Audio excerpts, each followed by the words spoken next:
লেবু লেবু গাইস আমি এখন ম্যারিনেট করছি চিকেন। ও মা মা তুমি কি করছো? দেখি কি করছো দেখি। আলু ভাজা হয়ে গেছে। আলু ভাজা হয়ে গেছে। ফাঁকা করাইনি বসাইছো?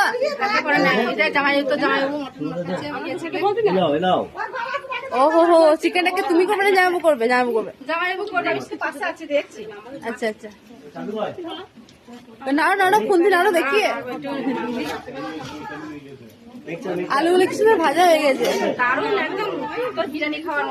সেটাই তো দেখে মনে হয় যে বিরিয়ানি হবে।